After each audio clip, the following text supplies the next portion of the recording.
Hello, everybody. Welcome to another great evening of Dungeons and Dragons Under Fractured Sky. I am the host and the dungeon master, Lady D, pronouns she, her, hers.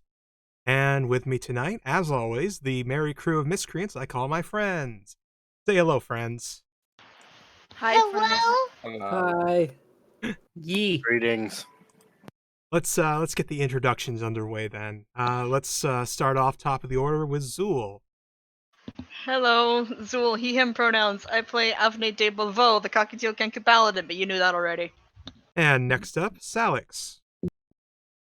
Hello, I'm Selix, he, him, and I play Fringle Numbles, the rock gnome cleric. Dan. Hi, I'm Dan, pronouns he, him, and I play Jacques, the Lizardfolk Ranger. Miyoko. Hi, I am Miyoko, she, hers, and I play Eye of the Forest, Tabaxi Warlock. And Cheryl.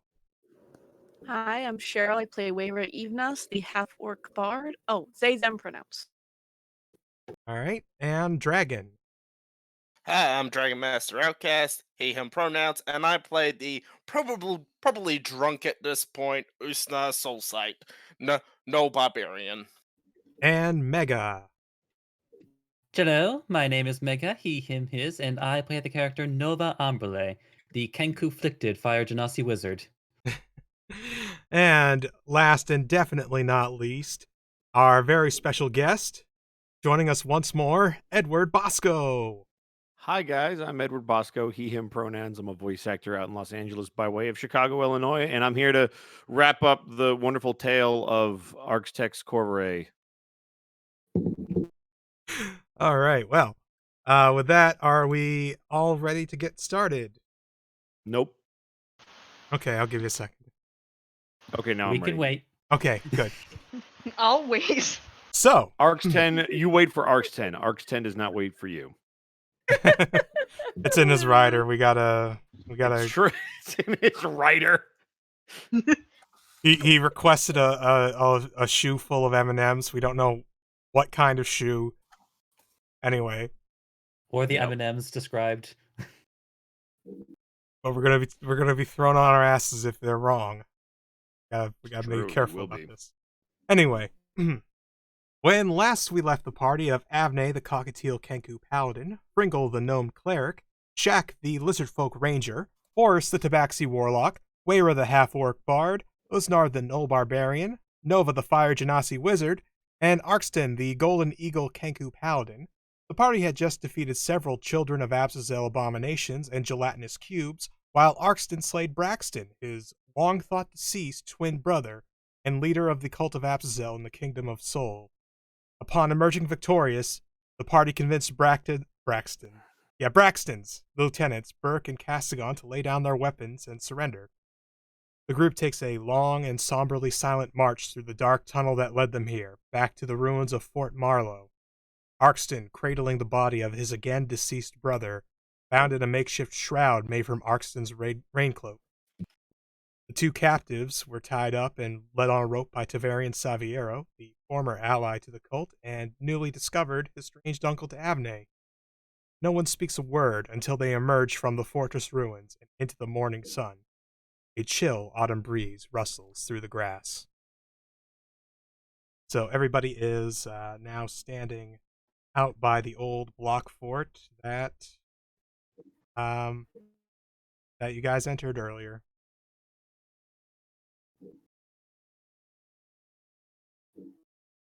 Is it already morning already?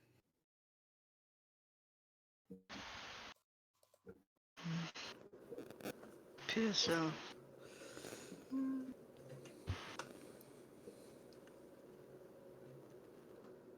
Well, we have a bit of a trek in front of us.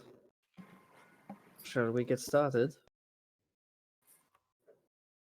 Or do we have more business to do here?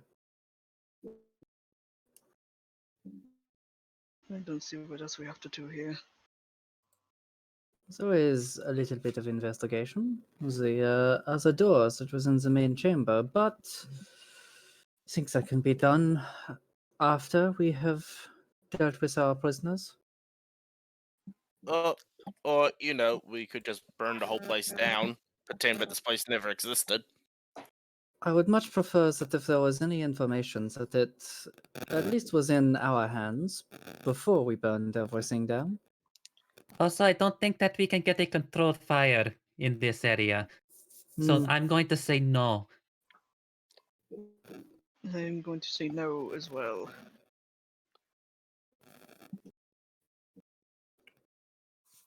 Usna just shrugs. Also, we don't really know why they picked this place to begin with. It might be more important than we realize. This is true. It's an ancient temple. Of course, it'll be important. It is an Are we- obscure place.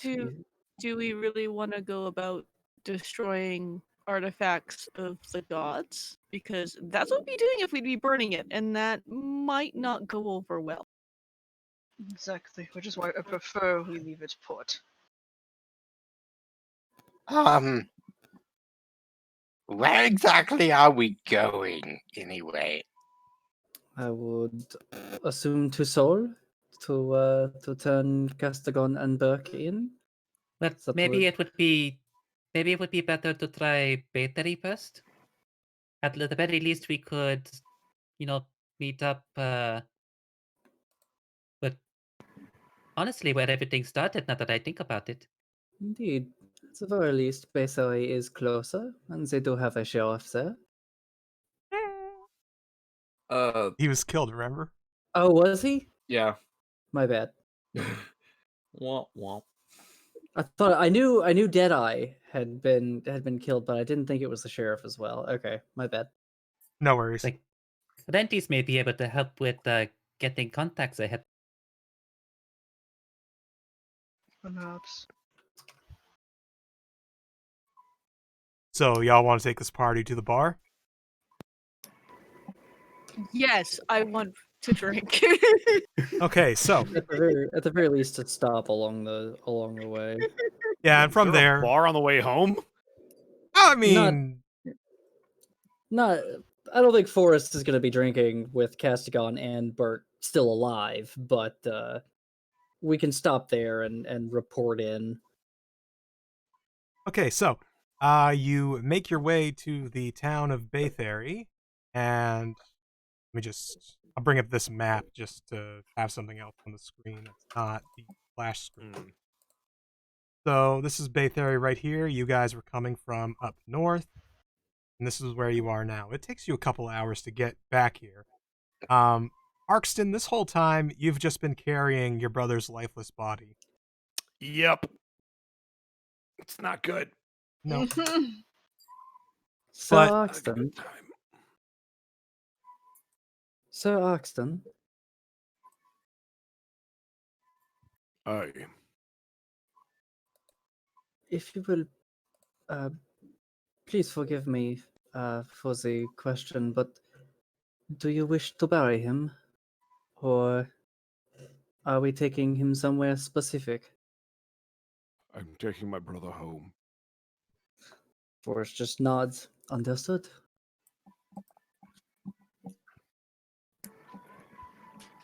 So it's about mid morning now, and you arrive in the town of Baythery, and the barkeep Regis is opening up the barn-sized tavern, the Boar's End, just in time for like the first people to show up, which happens to be you. Oh jeez. Hello, Rangis. Hello. Hello. We have good news. Okay. She just points to Castigon and Burke. They're our prisoner. Oh great, murderers. And she just points to Arkston and Braxton. Oh, dead body. We do need a message sent to Blount. Then again, she looks to Fringle. Do you have that capability?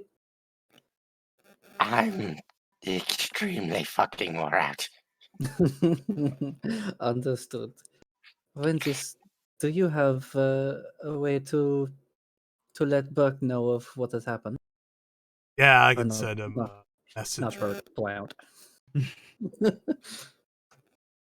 Also, as perhaps anybody heard from Islington? I thought he was dead. He escaped, and that kind of makes me worried because it's been 3 weeks and he hasn't said anything to anybody. And I No, no. Give it's okay. give me an hour, Nova, and I will message him myself. okay. Just like trying his best to like calm his nerves because he just realized And- that fact just now. Yeah, and she puts an arm around his shoulder and says, In the meantime, come, let us get you some tea." Deep breaths, Nova.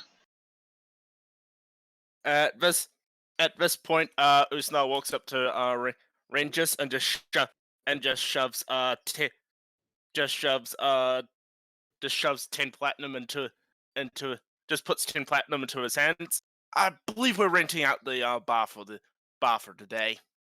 Oh, okay. Go. Okay, let's go. Right, let's go lock these two in the let's go lock these two in the outhouse and go get plastered.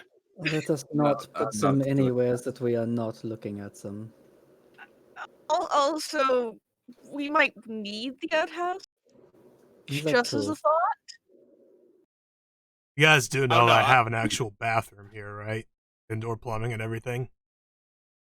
Oh, cool. We can shove them in the septic tank then. Please don't.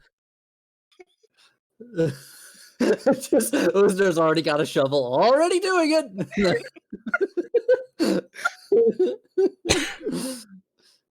You're all terrible. I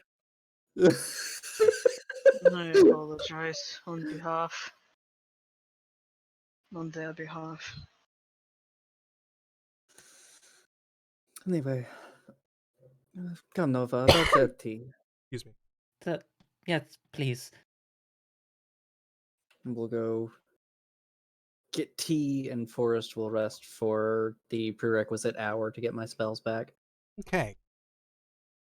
All right, so you guys rest.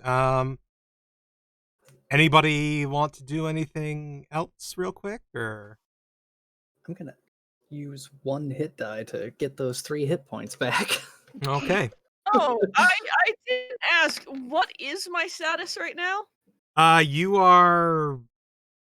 Well, after you dropped the mammoth form, so like, you didn't take any like damage to yourself. Okay. So I think So you're I'm fine. just down the spell slot. Cool. Yeah. I just need to make sure I don't need to use hit dice. Thankfully, you stayed a mammoth the whole time because I didn't know what I was going to do if you had to drop form. That's Oh. fair. Plus, mammoth rampage. I did hurl a fireball at you, but you were fine. I was a mammoth. Yeah. Oh, Like, and Jesus Christ. about like halfway through the bar, Forrest like perks up for a second, remembering something, and she goes up to Castigon and Burke and holds out a hand and to Castigon and says, "Zoing, please." All right, I suppose. And his hands are bound, so he just like puts his hands out to you for you to take it off. She'll take the ring off. And then she looks at Burke and says, "And anything that you may have as well." I mean, you took my guns. That's all I had. Insight check. Go ahead. Let me see.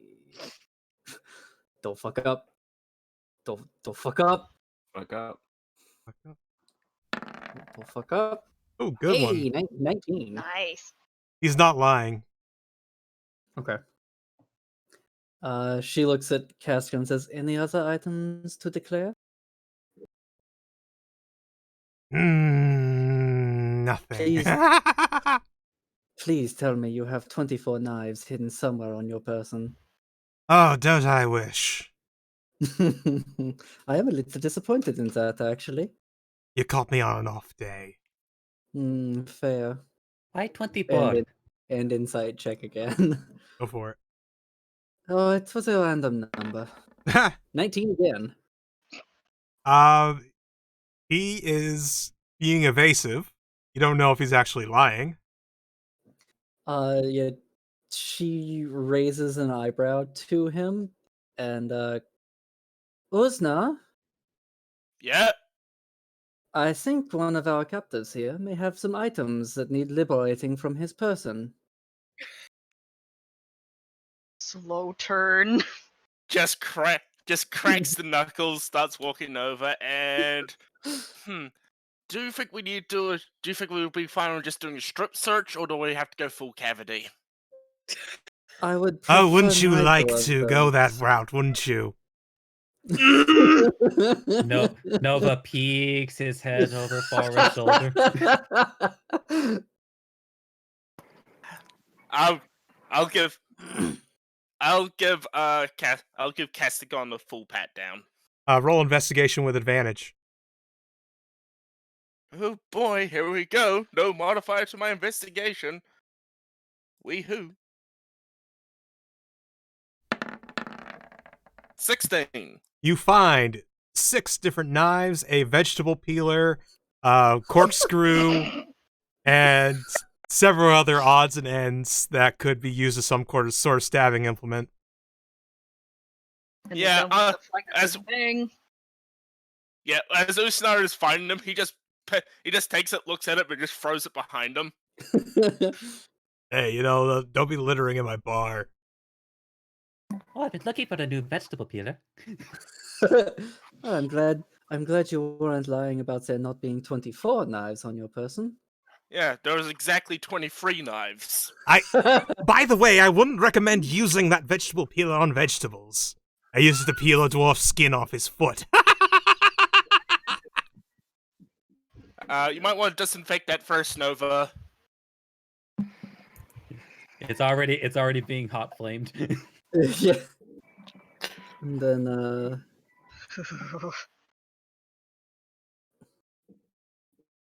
Why are you like this? Did you just steal my line? He does. Zool does it. I mean, I'm proud of you, but did you just yoink my line? I have to be the bird in my ear, Bosco. Fair enough. That actually is a very good question, Castigon. Why are you like this? Because it's fun. Is that really all there is to it? I mean, well, we could go into my tragic backstory about how my father beat me and my mother left me alone for hours on end, but I don't think you'd believe any of it. Is this Castigon? Yes. Yes. Arkstead's gonna walk up behind him and smack him in the back of the head. Ow! Never start with the head. The victim gets all fuzzy and... He's gonna smack him again. You're supposed to. I didn't feel that. Right? I'll shut up now. Silence your beak. You should be grateful they kept you alive. Yeah, he seems actually genuinely afraid of Arkston, so he pipes down. Bitch. That was in my head. I said that last part in my head. Sure. I'd recommend you listen to him. That was Bert groaning, going, Yeah, and Ebony's looking at the both of them and says that. They're quiet. Okay. Forrest is gonna go get that tea and finish off the hour. Ebony's gonna sit next to Arkston if he's sitting somewhere. I don't know if he is. Pringle is going to wander off, and then he's going to change clothes, and then come back and get a very strong drink.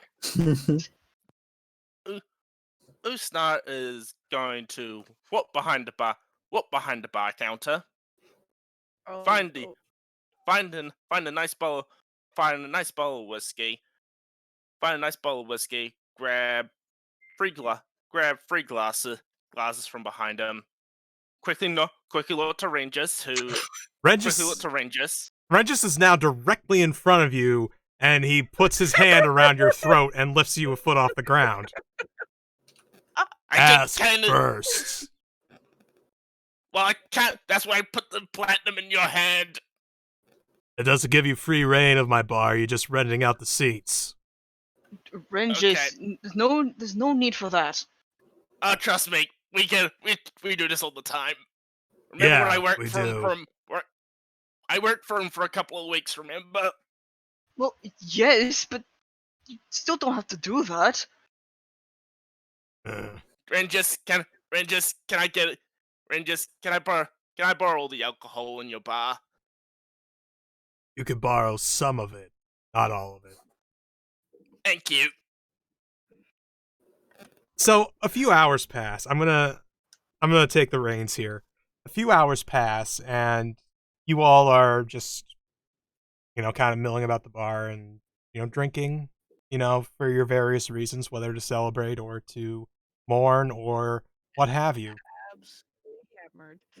And after a day and a night of just doing whatever in this bar, you all decide to part ways for a bit. There was the. I was going to message Islington, or do you want to wait on that? Oh, yeah, do that. We'll do that right now, and then we'll skip. Okay. Yeah. After that first hour goes by, Forrest is gonna sit Nova next to herself, and she's gonna take out the implement she needs to cast the spell, and she thinks of Islington and says, "Islington, please tell us that you are alive and where you are if you can."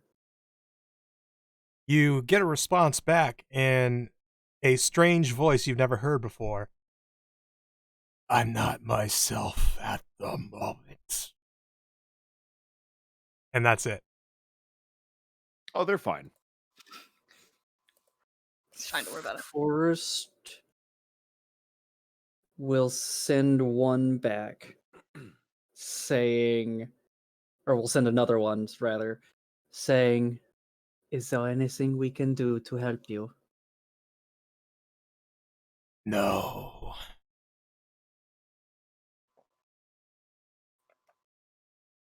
Forrest closes her eyes, looks down for a second, opens them and blinks a little bit, looks over to Nova.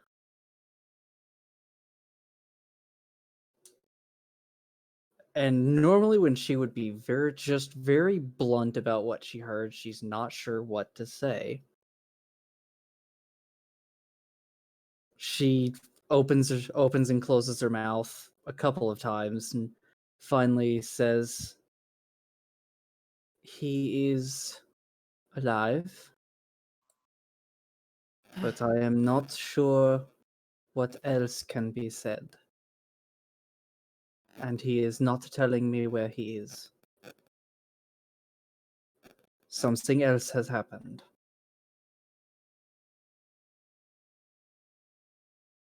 And I do not know what. So you might be able to physically see as the stomach has found a way to knot itself several times inside of Nova's body. I the, I don't understand. I do not fully understand myself. He says that he is not himself right now.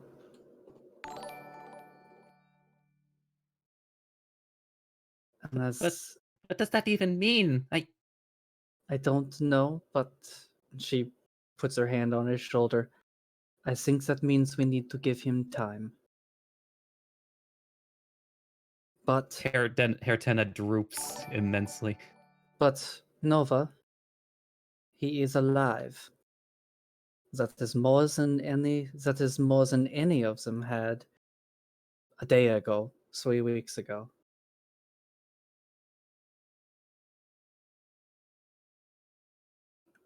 Nova takes a sip of his tea.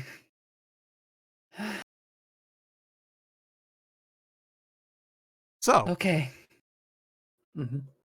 okay, so let me take the reins here a little bit because things are going to be skipping time now.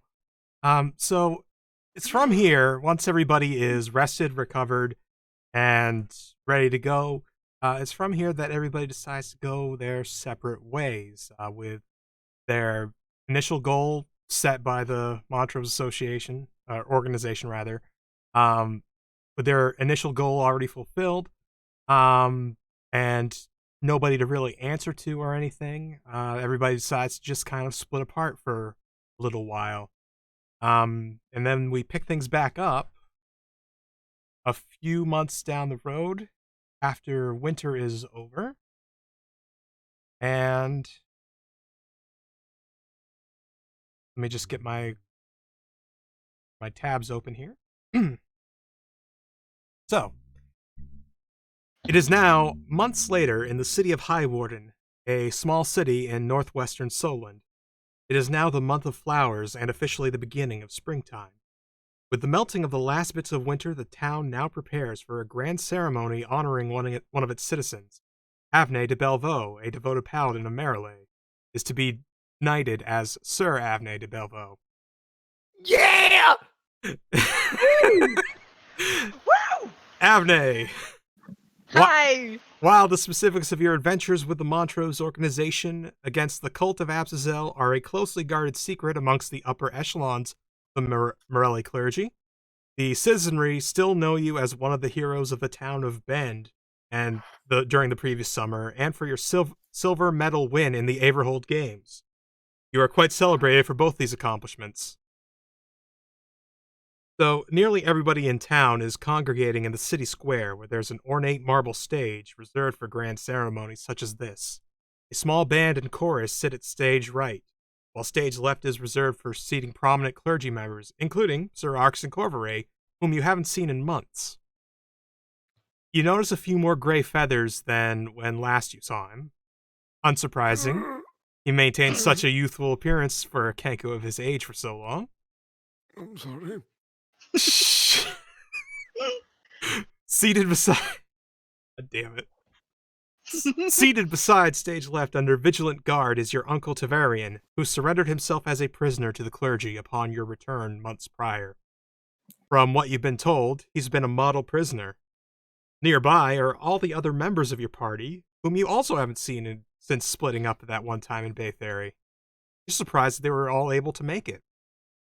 Also, They wanted to. Also nearby are Balthor Bolton Blount, Mac Macombre, and Regis Tabari, the last of whom looks very uncomfortable being so far away from his beloved tavern. It's your big moment now, Avne. The band strikes up, and you begin your march towards the stage as this sea of people parts ways for you, bowing in reverence as you pass by. Standing upon a raised podium at the center of the stage is a statesman-like elderly human. It is His Holiness Bramford IV, the Archbishop of Morelli. Behind him is a young man, likely an initiate to the clergy, holding a fine wooden case open. It contains an ornate decorative longsword of silver and gold. As you approach, His Holiness whispers to you, "How are you feeling?" Very nervous, sir. It's a big day. Very big day for you. It is an honorable day. All right, it's time. Kneel before me. They'll nod and kneel. Avne de Bellevaux, devoted paladin of Marilay, for your service to the realm of Solent and to the faith of Marilay, on this day you are to be anointed a knight of Highwarden with all the honors and benefits that entails. Do you henceforth pledge to be an honorable and exemplary knight in service to the faith? I do. He then withdraws his longsword from the case and lightly taps each shoulder. Then I hereby dub thee Sir Avne de Bellevaux, devoted paladin of Merille. Now stand, and may the blessings of the wind be upon you. Stands. Raucous applause and cheers erupt as you stand. The clergy members on stage applaud politely as the band plays a triumphant song. You go to your friends off stage and are congratulated by them. Regis comes up with a suggestion. Hey, let's go to a bar. Which certainly sounds like a good suggestion to most of the party. The Varian can't join, sadly, because he's a prisoner, but he wishes everyone the best. You decide that you'll catch up with the group at a local tavern, the Pig and Rooster Inn, later in the evening. You have somewhere else you'd like to go first for a little bit, Abney. Indeed, there is. All right, and where is that? My father's grave. All right, so Abney, you walk up the pathway to the cliffside Grand Temple of Morelli, and you make your way to the courtyard. Off to the side of the courtyard is the Cemetery of the Faithful, a private burial ground devoted to clergy members and notable lay people. Your adoptive father, Stewer, is buried here with a small but ornate headstone reading Stewer Brushwood, beloved and faithful organist, and it's carved in the shape of a pipe organ.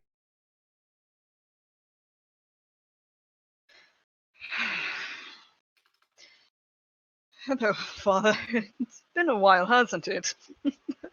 And they're just gonna sit down where they usually sit. Oh, I wish I could have seen your face today. It was.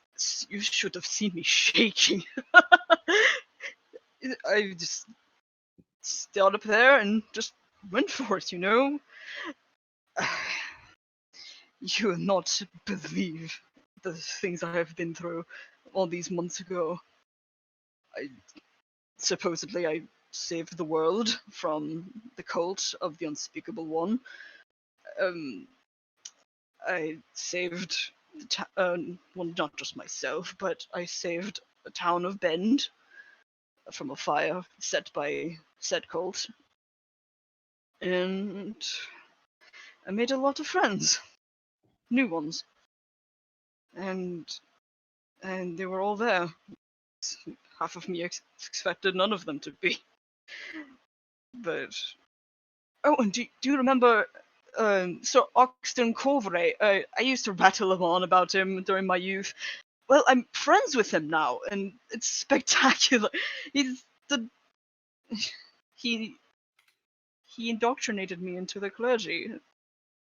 I have never been able to forget that day, even if my mood wasn't the greatest and I was nervous beyond belief.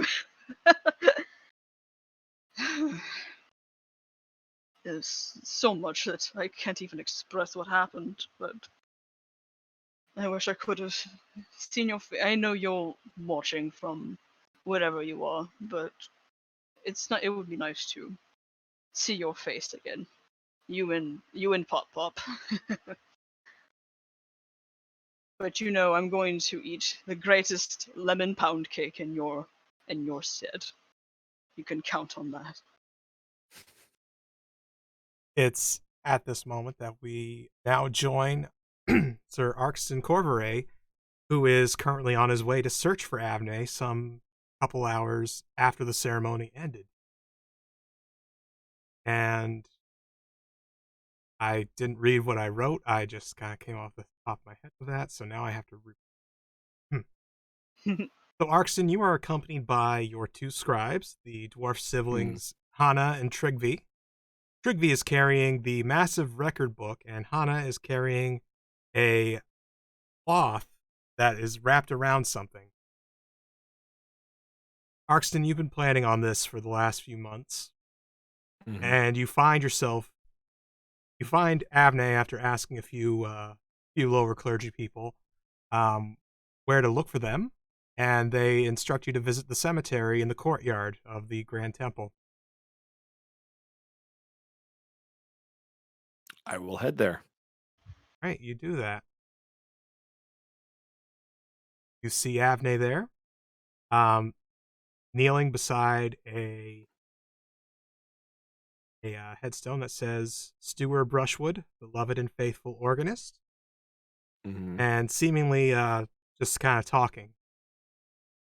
Does that name ring a bell to me based on anything Avney's ever told me? Roll a history check. Okay. Let's see. This will be good. Come on. 15. Avney did mention that he had an adoptive father who passed some years ago. This must be him. Gotcha. I will wait until it seems like there's a pause in his speech so that I don't interrupt him in the middle of something. And once that occurs, I will then begin to make my way towards the gravesite. All right. After a couple minutes, there does appear to be a pause and a little moment of silence as Avney is about to stand back up. He will hear the sounds of very heavy armor. Turn around. Hey, what a buddy. You will see Arx10 and his two dwarf sibling compatriots, who you remember from the first time that we met. Yeah. Hello, sir. Sir Avney? Still have to get used to that title. You will. Chukve, Hana, They wave. a pleasure to see you again as well. And I see you came to visit your father. Yes, I did. Arxton's going to approach and put a hand on his shoulder. He'd be very proud of you today. I'm sure he would be. Him and my pop.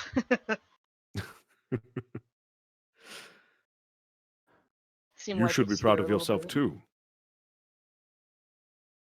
I do what I can. What you can do is quite impressive. Well, I'm no slayer of an aboleth. Well, not yet, at least. Well, I don't see any aboleths in my future. To be fair, did you see our last confrontation in your future? Fair point. Fair point.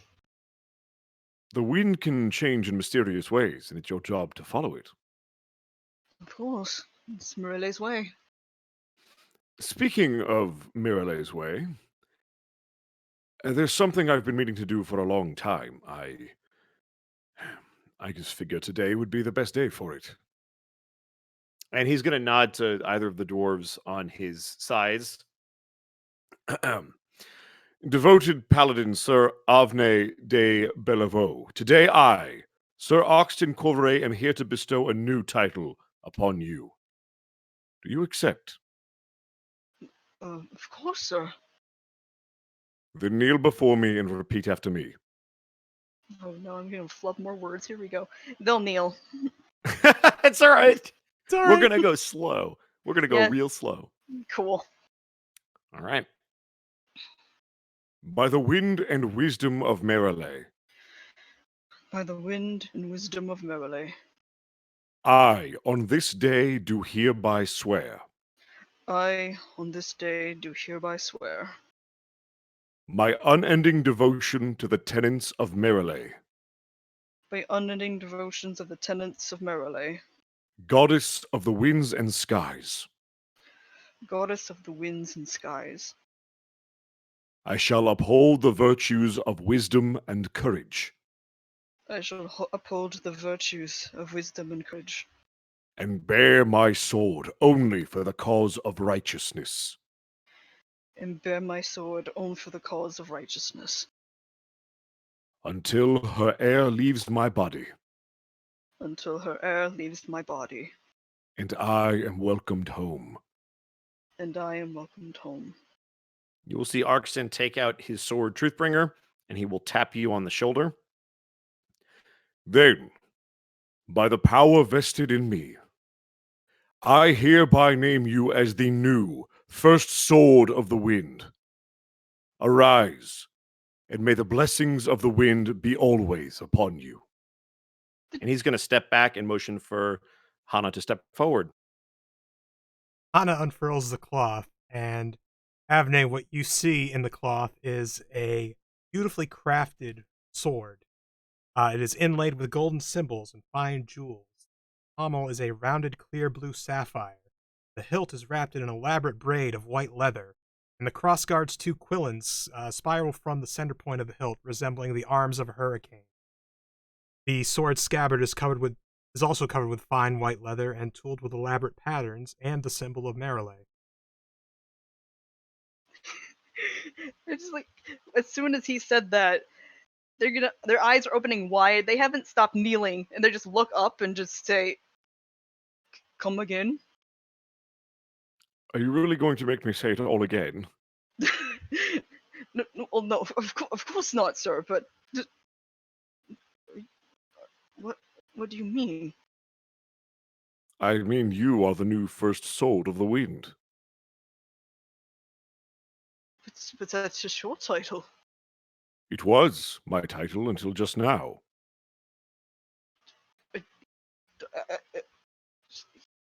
I He's going to pluck out a feather from his head and show it to Avne, and you'll see the golden locks with a little bit of gray in there. Avne, I cannot do this forever. And after taking care of my brother, my story is over. I have nothing left to give to Marilay other than my undying devotion. And with new dangers comes the need for new leadership. You have proven yourself to me over these vast many months, and there is no one else I would trust with this title. you would know that they would like ask before doing things, but they just reach out and hug you. And Arcs 10 will hug you back. Are you sure about this, sir? I wasn't at first. Mostly because of you. I was terrified I was giving you too much responsibility too fast, but the more that I thought about it, the more that I realized there can be no other option. It has to be you.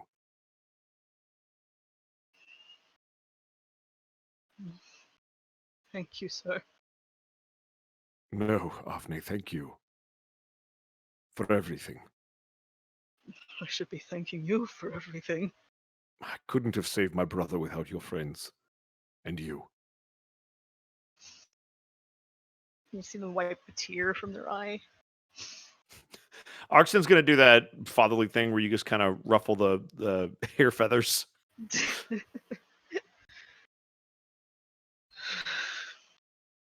Well, thank you, sir. I appreciate it greatly. You will make a fine first sword of the wind. Have you told anyone else about this? It's been Just you. recorded. Well, yes, but you don't count. Of course you know. Oh, It was supposed to be special. Why? Oh, I adore both of you greatly. Thank you so much.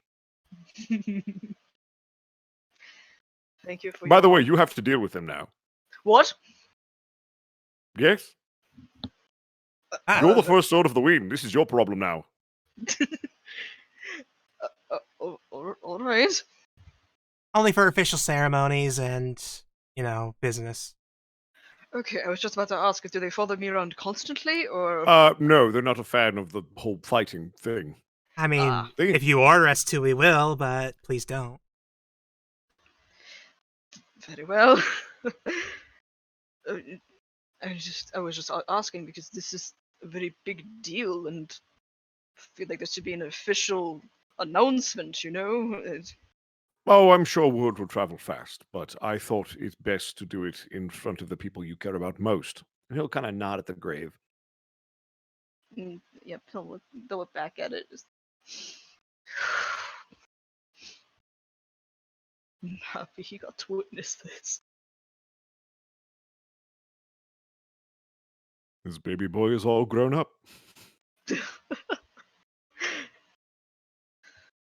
Oh, I wish you could hear his songs now. Do you know any of his songs? Oh, well, plenty of them. When you meet up with your friends at the tavern, you should play one. Of course. I always do around this time of year. With my birthday coming up, at least. Your birthday? Yes, my birthday is this month. Well, consider this my birthday gift to you. An early birthday present, eh? Now he doesn't need to Arson. buy one for real. That's Trigby whispering to Hana. Do I hear this? Sure. Okay, he's just gonna turn back and give them the dad glare. They will do almost the same in unison. They both cower down a little bit. And then Hana they- is and then they- insistently holding the sword up to you. Because And it's then heavy just- in her arms. just- He's gonna motion for Avne to take the sword. Oh, right. And yeah, they'll take it. Do you unsheath it and inspect it? Yeah. Alright, you will notice that the blade of the sword is made of a bluish, swirled steel. Very peculiar.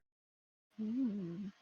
It's inlaid with silver symbols, gold symbols of Morelle and other writings of prayer up and down the blade. So you just like to tap the blade with the finger. Very peculiar work. Do you know what this I is made care of? to say it's exotic, In what way? unique, different, stands out. Well, they could say that much. May or may not be better than your current sword. Just looks at the sword at my hilt. Perhaps my current sword is not blue. Yes, blue is exactly what I meant. It is blue now. Squint.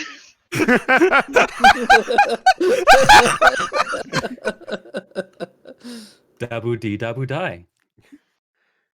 If you were green, you would die. Dabbo dee dabbo die. Are you? mm, Are you implying this sword to be magical? I'm implying that it was constructed from a meteor. What? He's not going to respond. He's just going to nod. Meteor. Like a kid at a candy store, just.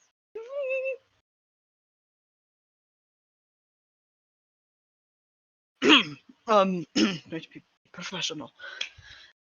Thank you, sir. It is my pleasure. No. Sir, I apologize, but could I ask something of you? Anything.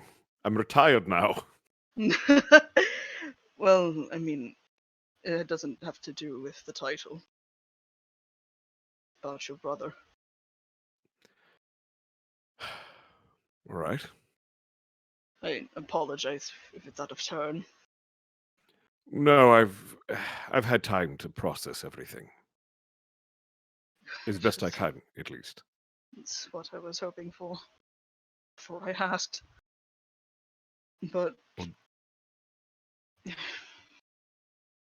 you mind if I give a little preface with why I asked? Please. Yes, I apologize for being out of the blue, but the reason why I'm so thankful for Stuart, not only because he took me in when I was little, but so I used to think Kenkus were evil, or at least I was. My family thought I was by my original family. They used to think I was, just because I was the youngest. To my knowledge, I was the youngest. Therefore, I was useless and weak and could not do anything. So I automatically thought that I was the bad one and I should be more like them. But, I always fought against that idea. Once that idea roots in your head, it never truly leaves it. Fortunately, when I ran off Tibet, my pop-up, he rescued me. And I suppose he was the one that gave this idea of being a paladin to me. And I realized that Stua was also a Kenku, and they're gonna pull out from their armor a blue feather. I realized he was a Kenku as well, and so naturally I was uneasy. But when Tibet was killed, he took me all around the continent and raised me for many years to come. And when I was all around the world, it hit me. I saw people of multiple races and multiple personalities. I realized they were all different. No matter their species, no matter their personality, they were all different. I mean, by the gods, sometimes in my youth, I witnessed a few robberies. Minuscule ones, but I asked him, why do people do such things? And he told me it can take one bad day for someone to snap and their mind becomes twisted forever. And it didn't matter of their species, of their personality. It just depended on how they were treated. So I ask you, and please feel free to not answer, but what made Braxton snap?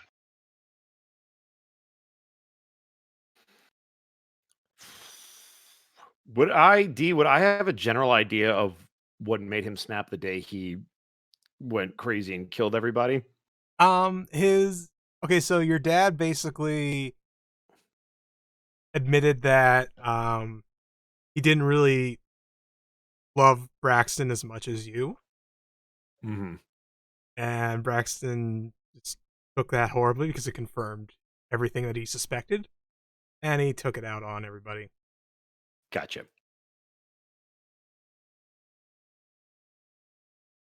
Being the younger sibling is never easy. My father always said that I was destined for great things, that I would carry on the family name. And when Braxton asked why he couldn't do the same, my father said it was because I was destined for greatness, not him. And it crushed him. My father was a very blunt man, for better or worse. He stated things plainly, and without, I guess, fluff would be the word. And my brother couldn't handle it. And to some extent, I don't blame him. I still wonder if I could have done more to tell him that it was just my father being our father, but I never saw it coming. I never saw how much he hurt. He had just a way of hiding everything under the surface. I guess we both do, comes with the nobility. But that's why. I understand. I apologize again for how we had to deal with him. I fear it was the only way to deal with him. And I hope now that he is laid to rest, he can find some peace and he can reconcile with our father. Absolutely. I Even if he was beyond redemption, I do wish him the best. Even with his evil actions. There comes a point where the person you know dies, and all that's left is the shell. It doesn't make it any easier to deal with, but I take solace in knowing that hopefully he is now freed from the pain he felt. Of course. That being said, I want to leave you with a piece of advice. Everyone that we know, whether it's you or I, your companions, your uncle, all of us are fighting a battle that no one else knows anything about. For many, it will stay that way. They don't share it. But it's there. It's something. It could be simple. It could be complex. But all of us have it. And that's why it's important not to judge someone on the basis of their biology, but on the content of their character. Be they fiend, kenku, human, orc, whatever. Everyone deserves a fair shot. I agree, sir. I'm glad my father was patient enough to teach me that. And as the first sword of the wind, you must now uphold those ideals. With You honor wield and great grace. power now. It's going to take some getting used to. Just be careful with it. As always, with honor and grace. And if you ever need me, you know where to find me. But please, I could really use a day off. And understandable. So, may I treat you to a drink before you head off? No, I actually have an engagement of my own. I promised someone I would see them. Oh, of course. Now, take care, sir. I'm going to miss you. Arkston's gonna hug him one more time. Good hug again. Yep. All right. Before I get all teary-eyed again, you've already seen me like that once, and it's embarrassing. Well, he's tearing up again. Well, you've seen me more than once. Oh my goodness! Please stop crying. You're gonna. Oh dear. I'm trying, sir. It's hard to hold it back. You'll see Arkston start wiping 2 tears from his cheek. No, at least the feathers conceal it. Oh, bless our biology. Fortunately. All right, please, you have a song to play and your friends are waiting, please. Yes, of course. Oh, Many blessings, sir. to you as well. May Morelle's breath guide your way. May the wind be always at your back. And yours as well. And with that, Arkston heads off somewhere. Where are we going, Arkston?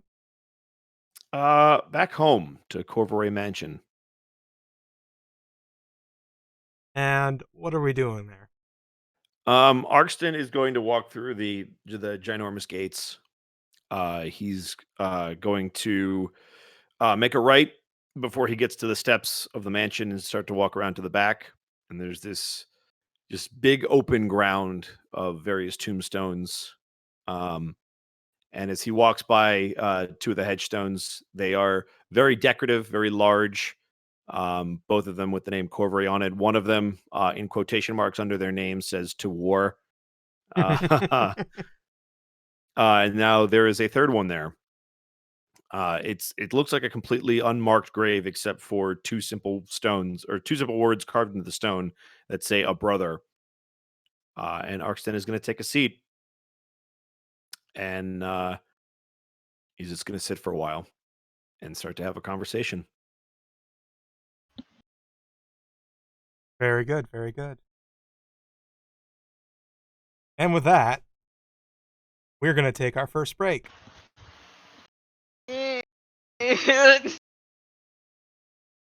Holy shit, Ed, you blew the fucking gates off again. Well done.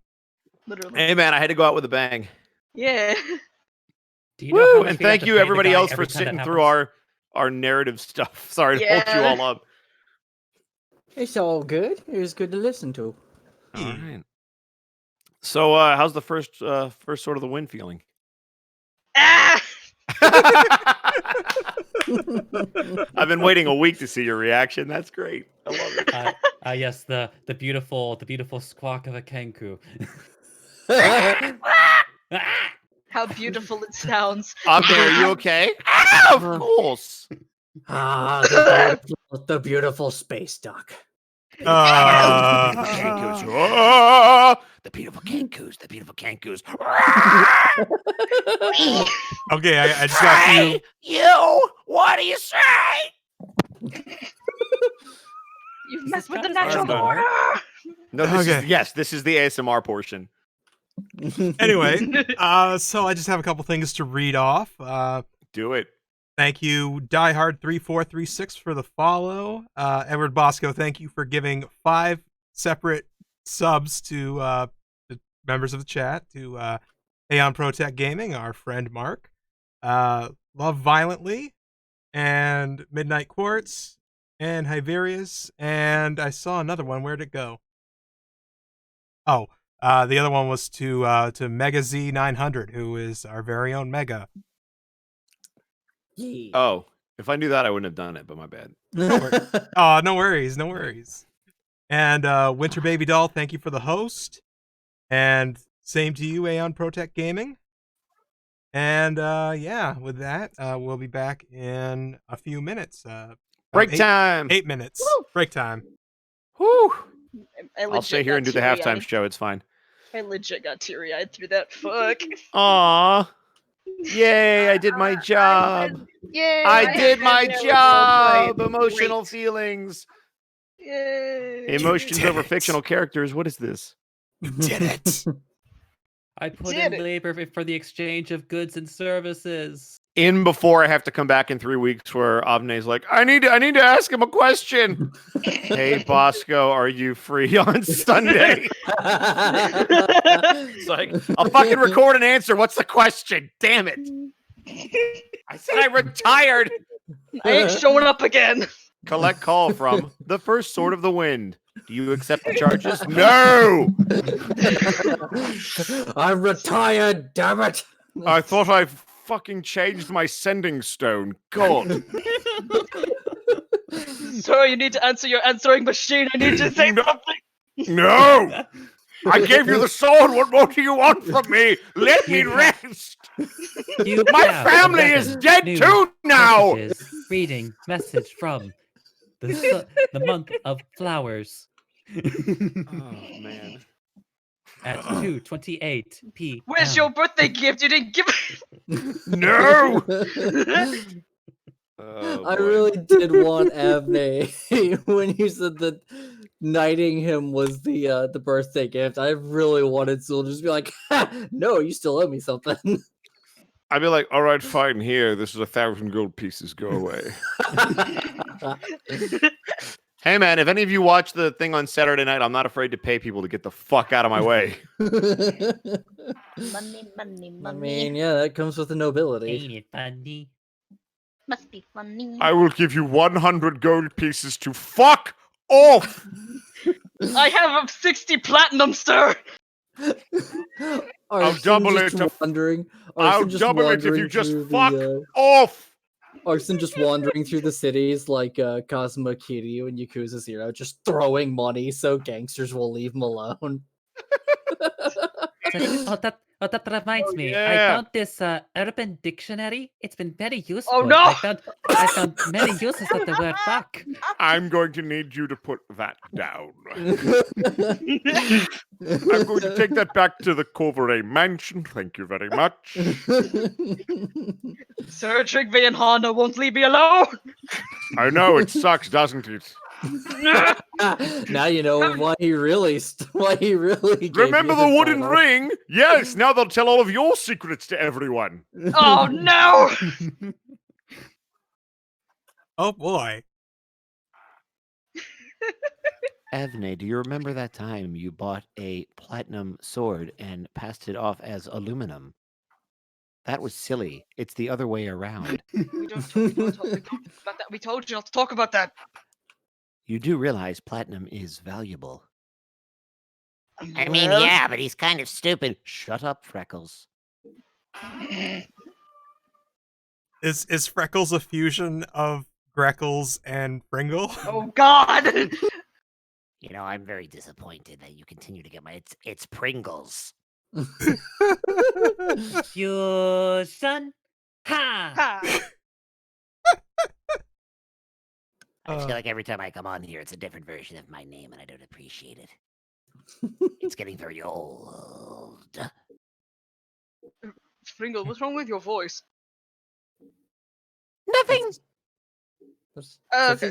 That is not I Pringle. I have a gift yonky in my throat. That is not Pringle. That is not Pringle. That is Pringle. Oh, rookie mistake, my bad. Some first sort of the win you are. What was that? I said, Your Majesty, you're doing a great job. I'm not a king. What are you talking about? Sir Highness? Sir Heine of the Wind. But now I just. Oh, heard I off. didn't. Such a I didn't realize flatulent that. title. I didn't realize that Nova got. Wowdy. 3 cheers for the butt wind. The what? Oh, so Hooray! You're the new Heine of the Wind, Sir Highness. Heine, whatever. so Ed, I got a question for you. Yeah, what's up? So when you took out the feather, did you give that to Abney, or are you just showing it? Yes. No, I gave it to him. That is a huge fucking thing for like Kenkus and Aarakocras. Remy and Greckles did it before the Remy left, so I was like, well, this is gonna be a thing again. Shit, Yep. they would've- Right. I forgot to have said it, but they would have done the same shit. Well, you didn't do it. You don't love me. Fuck! I'll tell you what. Why don't you mail it with the sending stone that I don't want? Got it. Gets it back, return to sender. I swear to God, I just became the fucking Alfred of this story. You really did. You really did. Oh boy. Arston, I don't know how to handle this. All right, sir, let me see what's going on. Oh, this again. I can't let you fight. You're all beat up. No, listen, you can't protect the world if you can't protect yourself. So wait, though, does this Also, mean here's that your Alfred is tea. secretly a ninja now? I'm sorry, what? No, I'm just very old and very tired. So, are you calling from a retirement home? No, what? My mansion is not a retirement home. Looks Well, it around. is a There's place- 12 other old people It's- in the room. Well, it is a place where you go to retire and rest. So does that not make it a Downtown? home for retirement? When you're alone and feeling sorry and pains, and you can always go downtown. No, it's okay. We'll just we'll send Arkston to the old folks. I mean, if planet. Arston gets too much older with the way his voice is, he's just gonna be like, "Oh yes, the darkness birthed me from the shadows. You must understand, everything that is good becomes corrupt.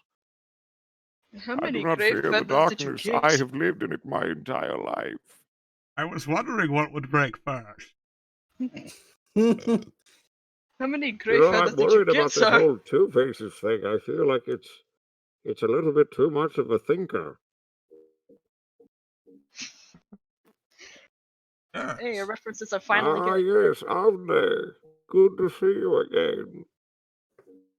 Do I know you? Of course you know me.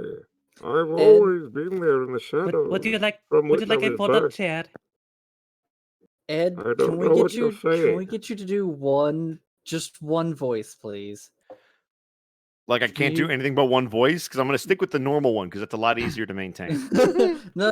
I just want you to do one voice, please. Okay. Please, what Grizzly Adams just referenced in the chat. Oh no. Please, please. Not even looking at It the was chat. super close to what you were doing anyway. Yeah. I just. Is that Deckard Cain? Yes. Diablo 1 Deckard Cain. Jesus, that's. All right, fine. This is like old school. Like I played this game. So did I. Stay a while and listen. Very good. Thank you. Beautiful. That's literally all I wanted. Oh, my golf clapping didn't get picked up by the mic. Shit. Collaborate and listen. Unfortunately, Miyoko, Bosco now has to charge you his voice acting rates. So Yep. no. You just got charged. That's all right. The check's in the mail. Nice. It's like, If wait, it, does he ever if talk to it- his assistant? If it gets lost, though, you're liable for any of that. So. Oh shit. When you're alone and feeling Thank very you. down, and you can always go to death. Thank you for giving our Salix a. Oh yeah, they were a description moderator, as and well. I didn't see the little star next to them. I'm like, well, that's not acceptable. Your mod has to be subbed, so that's not okay. Yeah, well, yeah. You're very welcome. Not only a mod, but also a player. Yeah, Oh, it's your favorite one. wait, which one of you is Soul Sacrifice? Were you soul sacrificing fucking JoJo? Yeah, but their name kind of looks like that, so close enough. Salix Staff of Ice. That's Fringle's player. Oh shit! Of course, Pringles would be a big fan. Hi. I'm right here. Hey, what up, Pringles?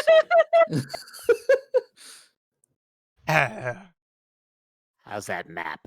I'm so very tired. I'm so very tired too. All right, well, the break is officially over. What That, flavor that canister, means I have though? to go now. You don't have Nice. to, but you can. Yeah, but Eh, everyone is like, Oh, I know you're gonna miss me. It's okay. I will. Ed, before you part ways with us, tell us Yes. where they can find you. They can find me at EdBoscoVA on both Instagram and Twitter, and then right here on twitch.tv/EdwardBosco, where every Friday night I do crazy wrestling shenanigans. We had the Marauder from Doom show up just to give you an idea of what the heck happens on that show. It's crazy. We have werewolves and tieflings and orcs and robots, and it's crazy. It's like if you took a sci-fi game and a fantasy game and smashed them together in modern times and then like put everything on cocaine. It's great. I love it. So yeah, that's my friend. And also we do Halo on Thursdays sometimes or Mondays. So All right. yeah. Also big up to the troops. Memorial Day tomorrow. Whoop whoop. yeah. Yeah. Indeed. Thank you. And- Thank No, you it's to my all pleasure. we've I'm gonna miss you lost. guys. Yeah. I'm gonna miss you Yeah. guys until Yeah. fucking Arkston is or Avne is like, I need Arkston. How do you handle this? How would you do this? I listen. If there's any reason I need to come back, I totally would for like a roleplay scene or two. This was fun. Hey, our table's open Yeah, for you thank you. anytime. Yeah. Aw, you guys are sweet. All right, well, get back to your game. Have fun. And if I don't hear that song in the VOD, I'm going to be very pissed off, Avne. Okay.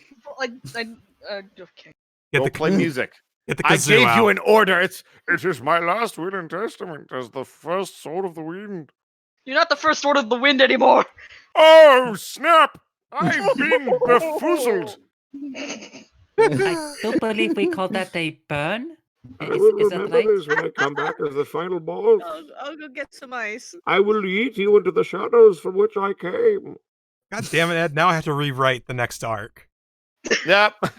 Well, it'll be fitting because you can rewrite the next arc to be about Arc 10. Hey. Hey! Hey. Wouldn't that only work 8 arcs from now? Nice. Well done. Damn. Well done. Yeah, Nice. So Nice. I made a very good. joke and then you took it to another level. Big ups. Joke enhanced. Well done. Yep. All right, guys, have fun. I'll be listening. Have a All good right. one, Ed. Thanks. Peace. Bye. Thanks, Ed. Bye-bye. All right. Right. So, Now with that asshole gone, I wasn't gonna say it, but Oh no.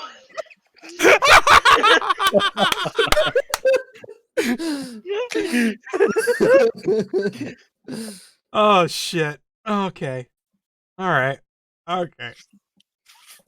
Let's get back into it. Yeah. Yeah. So, everybody is at the bar, and drinking and talking to each other and making merriment. And Avne joins everybody soon, shortly afterwards. So y'all are together now. So now you get to tell the class what you did on your summer vacation. Forrest is drinking tea. All right. Wayray is not. I imagine. I'm just guessing.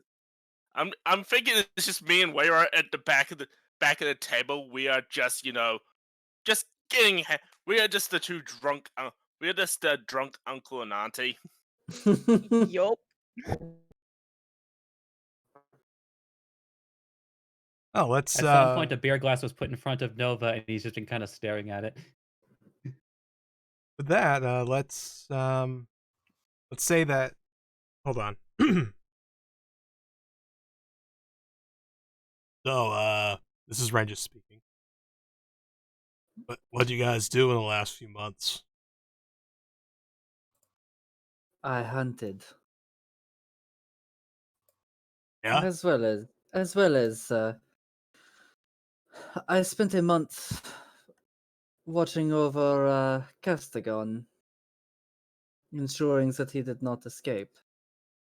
And we do the woo time skip back to the past, and we find ourselves in the city of Seoul, where Forrest has brought the apprehended Castigon to the Samosaur clergy constabulary, Mm-hmm. and they officially take him in under arrest, and he's put on trial. She has either made sure that she is pretty much 24/7 a guard on his cell, and if not allowed to, she has snuck her way in to ensure that she has some way of keeping an eye on him, even going as far as using illusory terrain to make a spot for herself. Again, illusory terrain only works on natural That's true. terrain. Yeah, you're right. My bad. But yeah, she makes absolutely certain that he does not escape. And then once he is executed, she leaves Seoul and Let's do a little bit of role playing before we leave. okay. Absolutely. So Castigon is indeed put on trial and sentenced to death by hanging for his activities, not just in Bend, but elsewhere throughout the entire kingdom of Solent, and if not elsewhere as well. Mm-hmm. So it's on the night before his execution. You are, with permission of the Samosaur clergy, you are allowed to kind of watch over him like this final night. He's just sitting against a wall. He's got one knee up and he's got one arm resting on that knee. And he's just staring at you with a smile on his face. She's pretty much gotten a chair and is just sat it probably a good just against the opposite wall from the cell.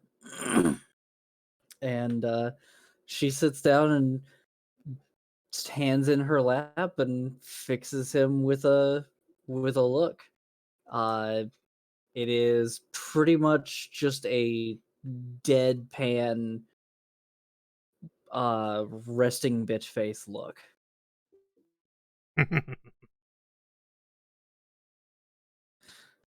Of all the people out here, I'm not surprised that you are still laughing the night before you die. Oh, it's all just one big joke, isn't it? Not really, no. But please, do explain. Well, I don't know. It's a very long joke. Not like we don't have time. Well, we don't. I mean, I'm going to be hanged in 5 hours. Sure, and you have 5 hours to sit here. That's true enough. True enough. It just does nothing but smile. Not going to tell us the stories then. Some things are best kept secret. I'd rather this visit you in the night, just nagging you. What makes him tick? What drove him into the arms of a cult? What are you laughing about? Castigon, you of all people should know better than to assign yourself such importance. My entire goal was to ensure that every cultist died. I do not care what led you to it. Not at all. I know what led me to my pact. I know what led some to theirs. But at the end of the day, it does not matter. The only thing that matters was that you joined the cult. And that you will die. Once you are dead and gone, I have no further concern for you. You will never keep me up at night. There is something far worse already doing that. Well, what if I told you I know what your name used to be? At that, her hands tighten.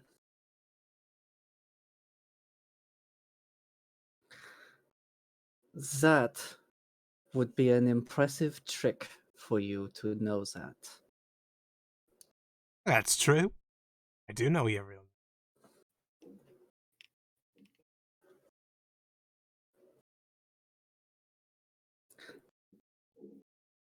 Then her hands unclench and she just smiles at him.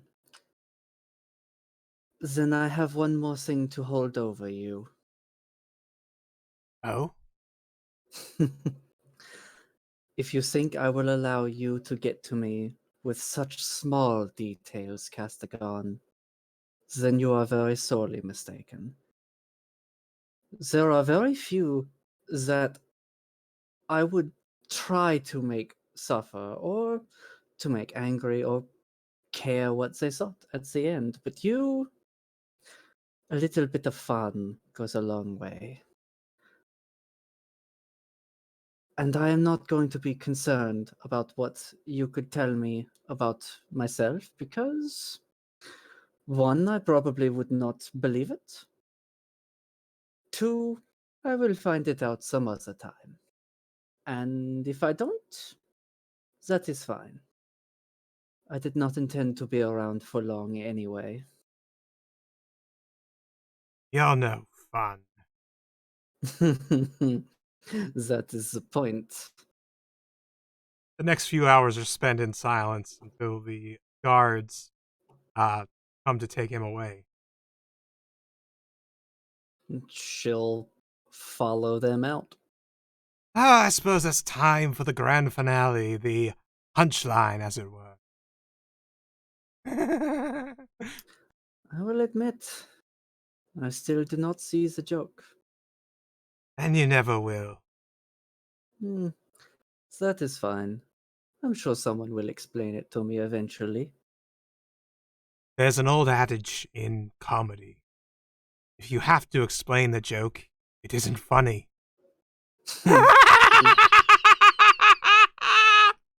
Well then, Castigon, it sounds like you are a terrible comedian. Maybe so. And with that, they march him off to the gallows. They put the noose around his neck.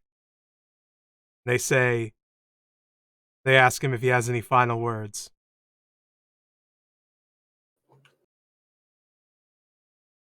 And he mumbles something. But they don't. It doesn't carry. It doesn't carry far enough for you to be able to. Should I try to roll an awareness check for it? You know, Or not awareness, but perception. Yeah, you're pretty far back in the crowd. High DC, and you would roll it with disadvantage. Okay. Do I have anything? I very much doubt it, but I have. Oh, not that I could cast in a short time. Nope. Okay. Nope, did not mean to do that. Okay. Perception check. Disadvantage. 5.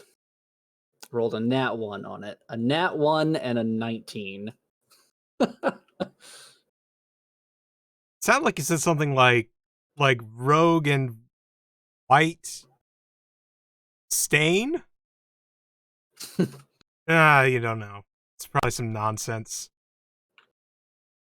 And they pull the lever on him, and he dies.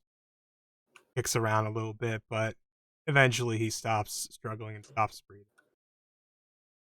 He is hanged to death, and Castigon the Red is no more.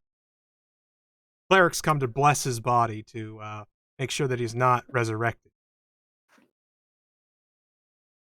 Okay. Forrest will stick around until pretty much will stick around until they take his body down, and she will do what she can to also ensure that it does not get back up anytime soon. They get his body down, and they start carrying it to the morgue of the prison. Okay.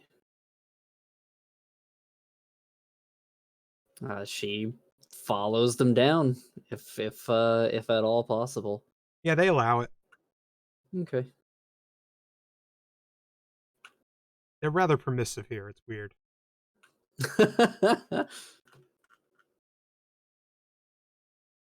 Then she'll ask if she can have just a moment. She does say that it doesn't need to be private if she just would like to take a moment. Oh, okay. Well, like clerics, he's a gnome. Fair. She's gonna look at him for a bit. She's gonna cast Detect Thoughts and use it on. She's gonna focus on him to try and make sure that he is very dead. Okay. You detect nothing. Excuse me. All right. And just as a precaution, she will use the secondary effect of it where you probe deeper. And if that doesn't work, then she is satisfied.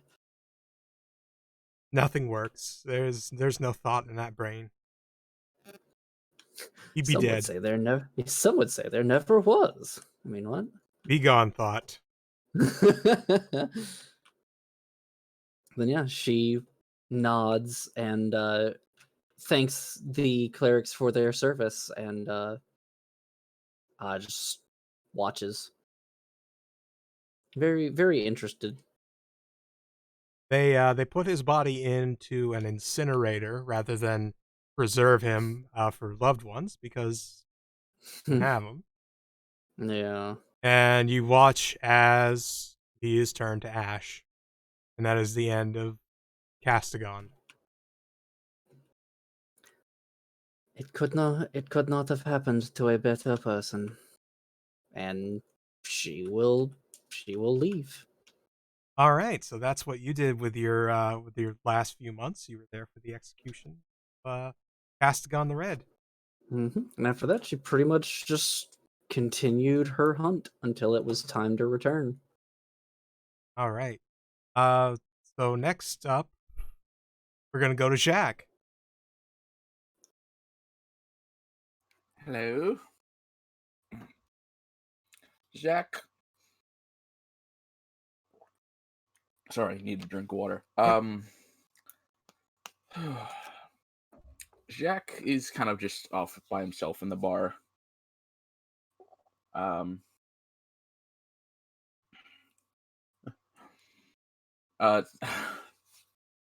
sorry. Yeah,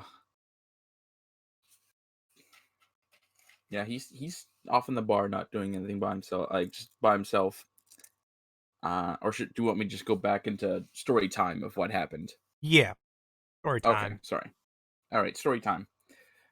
Jacques, after the whole celebrations thing, decided to go to Seoul to try to get in touch with anyone from Green Ember to find out what to do with Burke.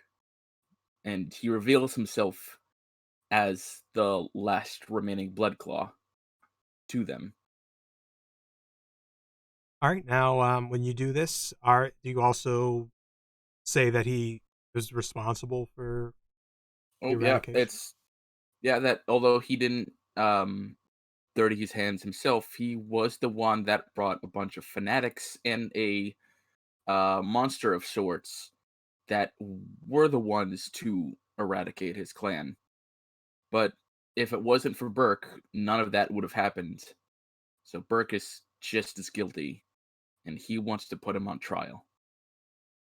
All right, so you are in touch with the consulate of Green Ember. It is, and the main consul of the consul is a Tabaxi who is all black. He suggests to bring him to Green Ember, the actual city of Green Ember, and bring him there to stand trial. And he writes you a letter and he seals it with wax, and he gives you 2 tickets on the next ferry out to Green Ember. And the journey's going to take a couple months.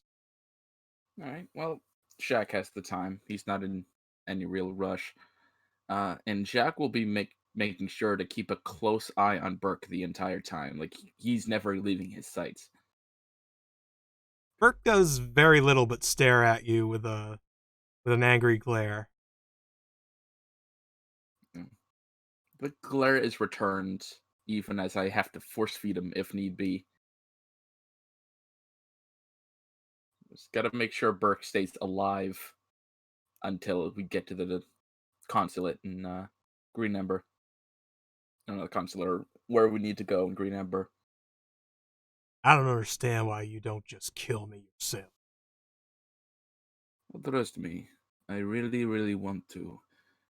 I think I have well within my right to. But, if I'm remembering right, it was your father that we killed, huh? You and your father were poaching. We killed him without trial, a proper trial, as I think you put it. I think it was the bird. And well, you're gonna get your trial. And trust me, every moment it takes. I just really want to slit your throat and be done with it, but I want to know what else you might have done. And I want people to know that the Blood Claws are a good people. Rightly so. And if it means bringing a criminal as yourself, a poacher, to the trials, the judicials, or whoever it be in the capital, then so be it. As it is, we're not on Blood Claw land. If that was one thing, if we were back on home territory, it would be well within my right to kill you. But we ain't there yet.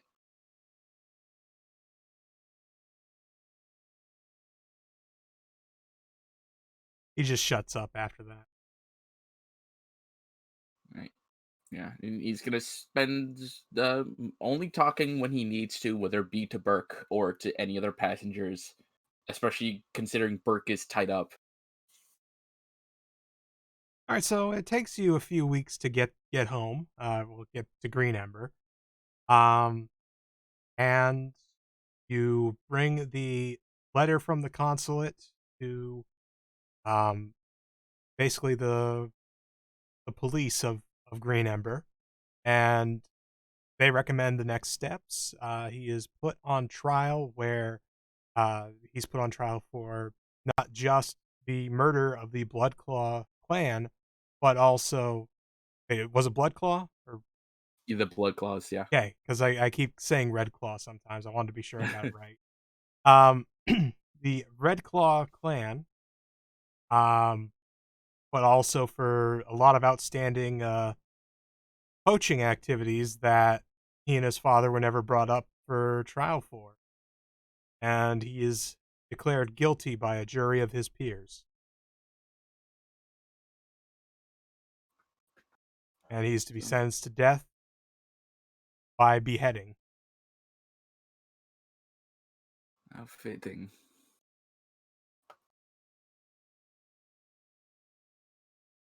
While waiting for Burke to be put on the block, Jack is gonna have one little conversation with him. All right, you are considered the last visitor that he is permitted. So, Burke, you got your trial, and, well, not surprising, sentenced to death.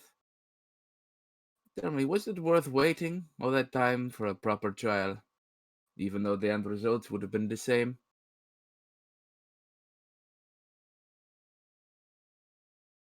Honestly, I expected you to slit my throat and throw me overboard. So, was it worth the time? Yeah.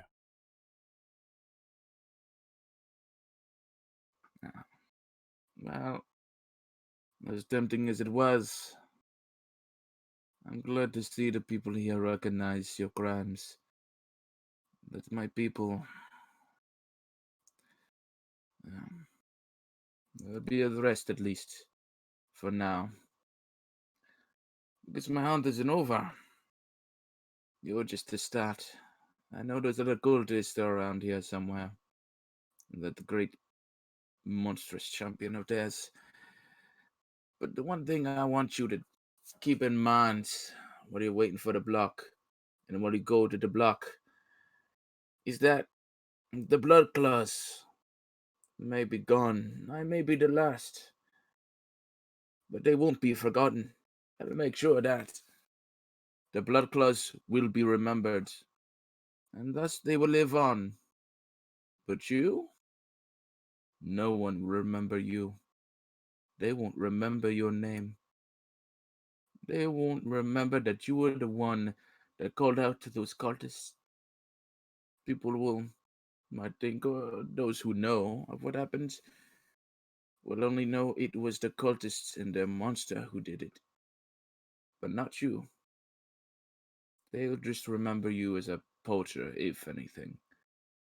A long line of unnamed poachers who met their end at the chopping block. And that, I can't help, makes me feel a little more at ease. What do you think, Buck? How does that make you feel? I think if you keep jawing at me all this time, I'm gonna die of boredom before they cut my head off. Well, it doesn't really matter how you die, only that you die.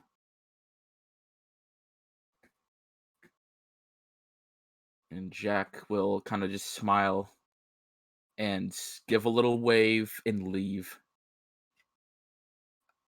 So you hear that just through the grapevine that his execution went off without a hitch, and his body was basically put on a cold stone, waiting for his immediate family to come and claim his body. So you don't really stick around long enough to find out if they do or not. Justice was done, albeit violent justice.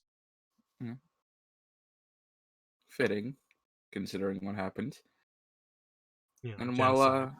yeah, and while Jack is still there, he will spend some time in Green Ember to try to hear any rumor or word about any possible cultists or extreme fanatics, especially if it includes one about one of those champions, one with muffled armor and a large great sword that seems to glow blues and reds and purples. Let's see here. Oh, shit. Sorry. Disregard those rolls. I will maybe not. Maybe I will.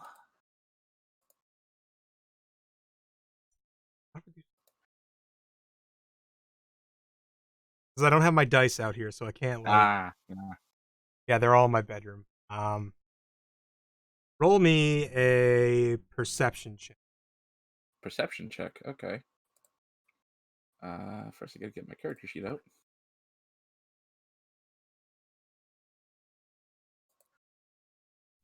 That is a 8. You don't hear any rumors. Yeah. Unfortunate. Well, whatever time I might have left will probably be spent just kind of lounging around, enjoying the not frozen winter that would probably have happened up north. Exactly. You are in a nice, warm, tropical climate, enjoying yourself during what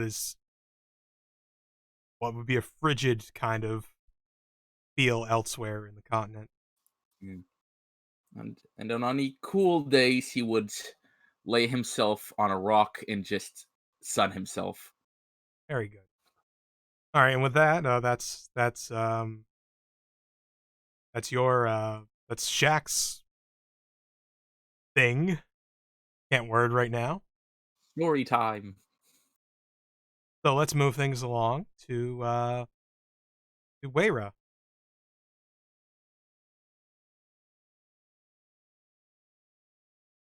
Jer- Had to unmute myself. Yee. So you're asked by one of the let's say Mac. You're asked by Mac what you did with your time off. Mostly I did what I always do when I'm not with these folk. I was traveling and playing my music, and I went home and visited my dad for a while. Which, that's always a bit of an adventure. Yeah, so you do that. You kind of encounter your father as he's a traveling musician as well, and you encounter him in a small bar in a small town that you don't even remember the name of, but he's there and he's performing, and he sees you enter. Hey, baby!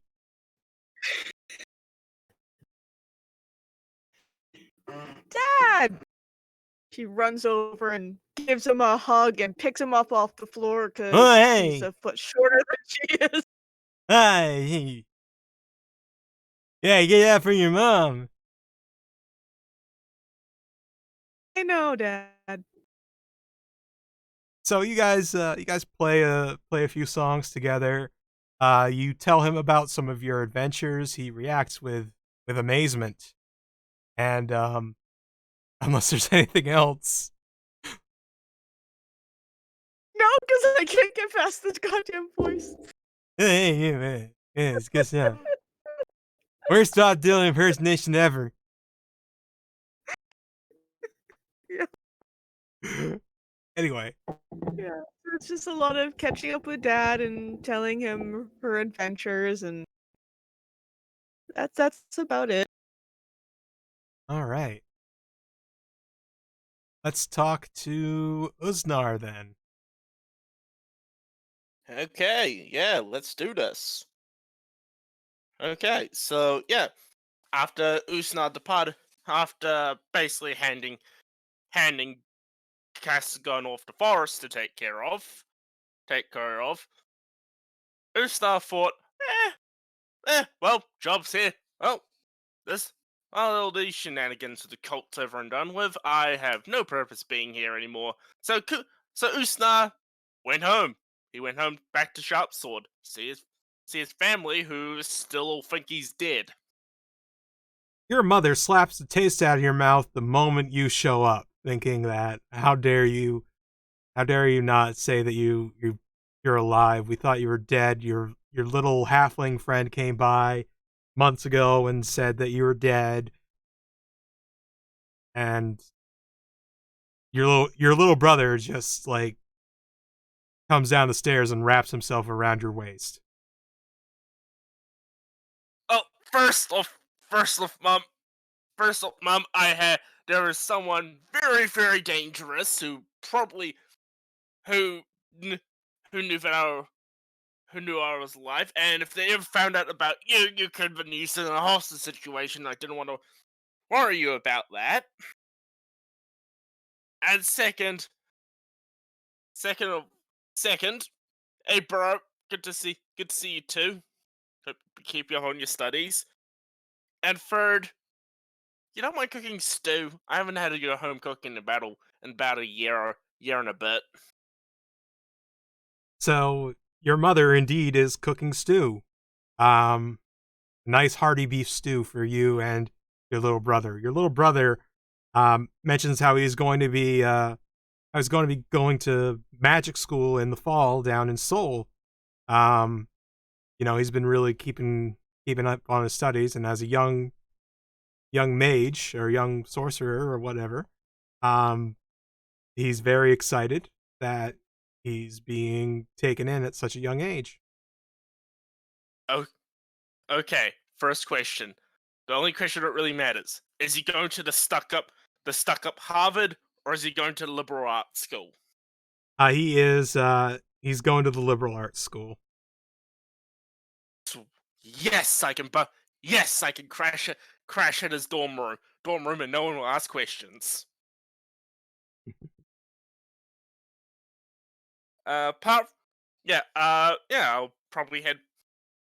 When the yeah during the winter in Sharpstone, Usna would did what Usna does: go to taverns, sign up for fight pits, get some training, training in, catch up with some old friends, and in the but at the same time, just keep an ear out for any activity, weird stuff that might be happening around Sharpsword. Roll perception. I can do that. Yeah.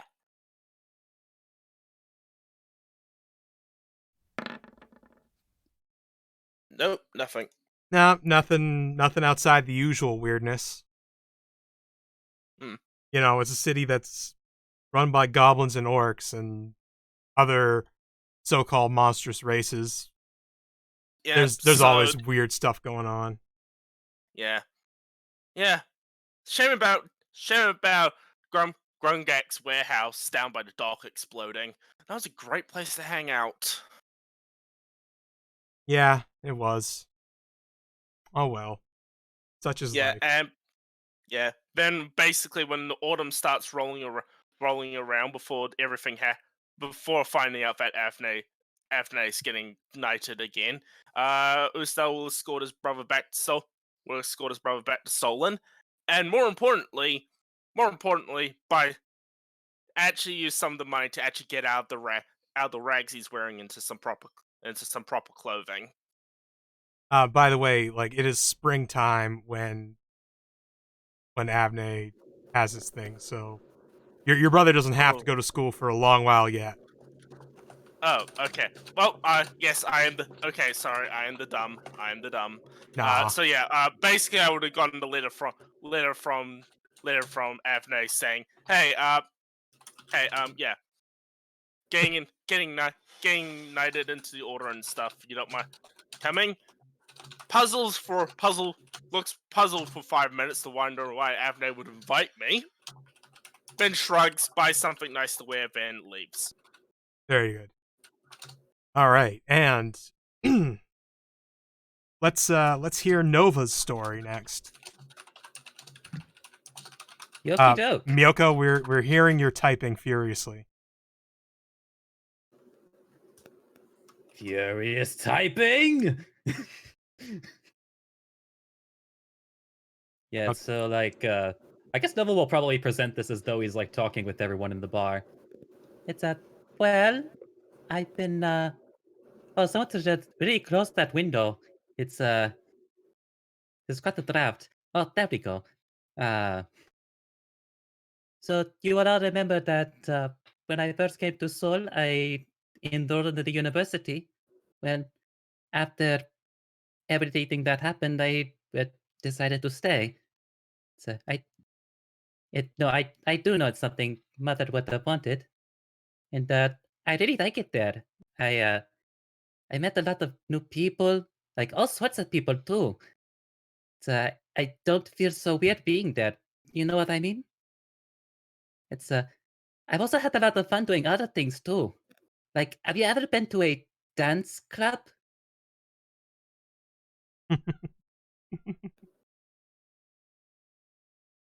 It's sort of like a ball, but everyone dances very differently. So everyone seems to be having fun though. I'm picturing Dirty Dancing. And almost everybody wants me to be their lab partner in alchemy. I don't know exactly why, but I appreciate the attention. The Flash is really nice. He showed me a lot of places around the city.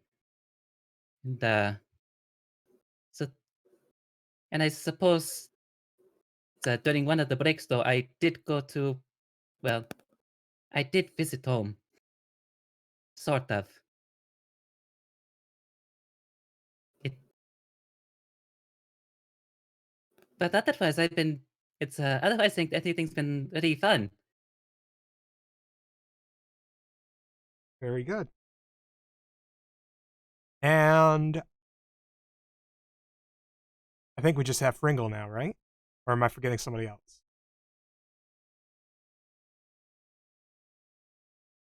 I think it's just Fringle.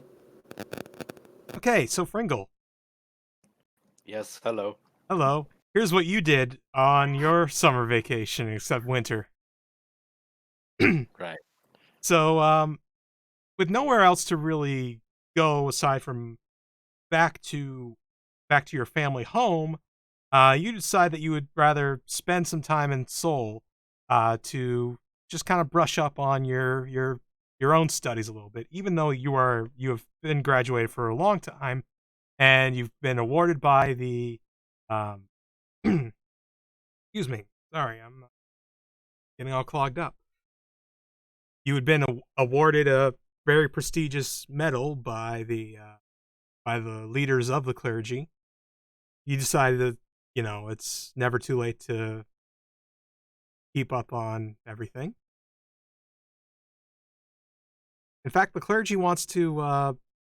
The leaders of the clergy actually summon you to their office in one of the main buildings. Well, that's terrifying. Well, Fringle will go there. He's probably not going to say anything other than announce his arrival.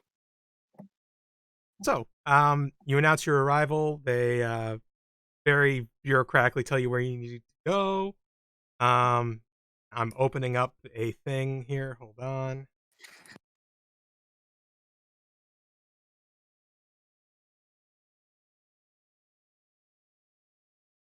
Wow, I'm like going way back in the early stuff of the campaign to find this.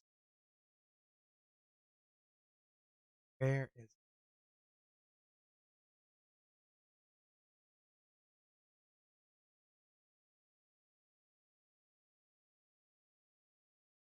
Ah, here it is.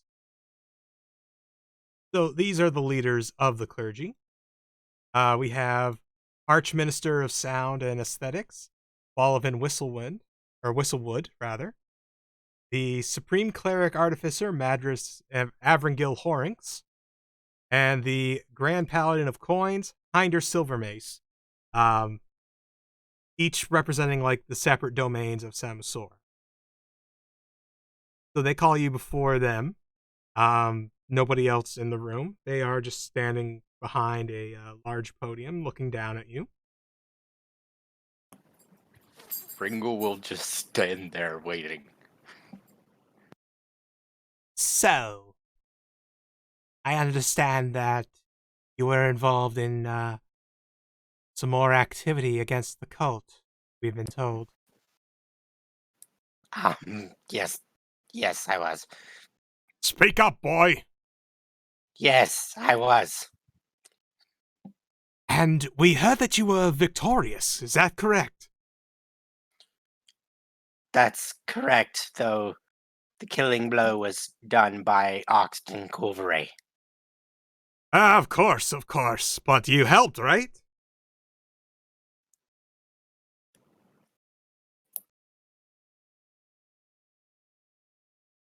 Right?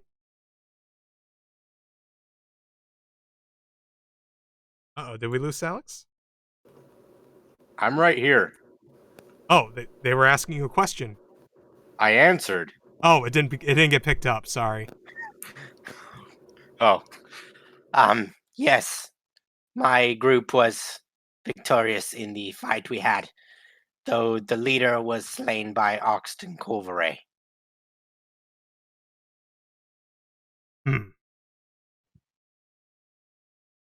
We want to commend you with yet another award, but we have to make sure that when we do this that we're putting things on the right person.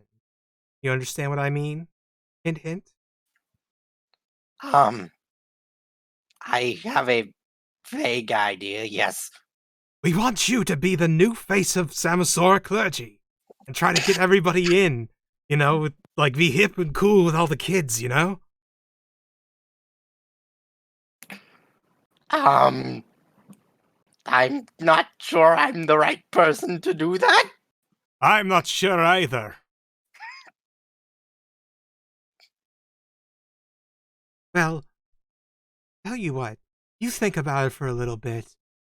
We'll contact you again a few months down the road. Hopefully you'll have some more adventures that you can tell and be actually proud of.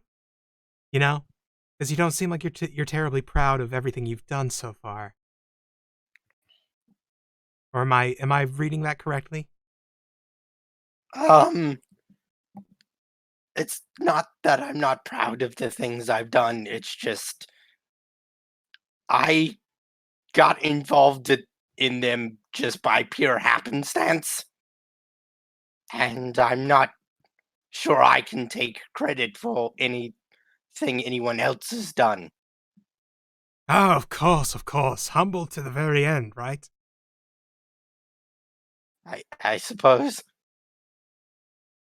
Well, tell you what, we'll work on your legend, so to speak, and we'll punch it up a little bit. We'll meet back here in a few months, and we'll see where things go from there, okay? Yes. Yes, sir, ma'am. All right, so you are excused, and it's not a few months later that you receive the invitation to go to Avney's knighting ceremony up in High Warden. And that brings you here. Yeah. Oh, go ahead. I didn't mean to cut you off. No, nothing.